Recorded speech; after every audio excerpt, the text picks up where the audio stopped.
ನೀವು ದೇವ್ರಿಗೆ ಹೂವು ಹಾಕಬೇಕು ಅಂತ ಅನಿಸಿದ್ರೆ ಹೂವು ತಗೊಳ್ಳುವಾಗ ಒಂದು 50 ರೂಪಾಯಿಗೆ ಹೂವು ಕೊಡಮ್ಮ, ಇಷ್ಟೇ ಮಾತಾಡಬೇಕು. ಹೂವಿನ ಮೊಳ ಎಷ್ಟೋ?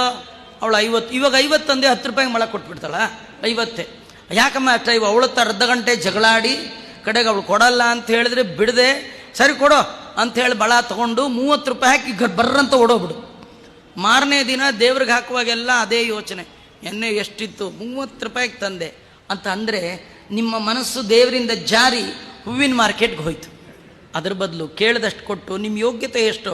10 ರೂಪಾಯಿ ಹೂವು ಹಾಕಿದ್ರು ಅಷ್ಟೇ, 50 ರೂಪಾಯಿ. ನೀವೊಂದು 500 ರೂಪಾಯಿ ಹೂವು ಹಾಕಿದ ಮಾತ್ರಕ್ಕೆ ರಾತ್ರಿ ದೇವರು ಸ್ವಪ್ನದಲ್ಲಿ ಬಂದು ಏನಪ್ಪ ಇಷ್ಟು ಕಾಸ್ಟ್ಲಿ ಒಳಗು ಇಷ್ಟು ಹೂವು ಅಂತ ಹೇಳಿದಾನ? ನೀವು 2 ಹೂವು ಇಟ್ಟೇನೆ ಆ ಹೂವನೇ ಇಟ್ಟಿಲ್ಲ ಕೇಳಿದಾನ? ಅವು ಕೇಳೋದು ಇಲ್ಲ, ಹೇಳೋದು ಇಲ್ಲ. ಭಕ್ತಿಯಿಂದ 1 ದಳ ಶ್ರೀ ತುಳಸಿ ಬಿಂದು ಗಂಗೋದಕ ಇಟ್ಟರು ಭಗವಂತ. ಸ್ವಲ್ಪ ಮಪ್ಯಸ್ಯ ಧರ್ಮಸ್ಯ, ಎಳ್ಳಷ್ಟು ಕೊಟ್ಟರು ಕೂಡ ಭಗವಂತ ಸ್ವೀಕಾರ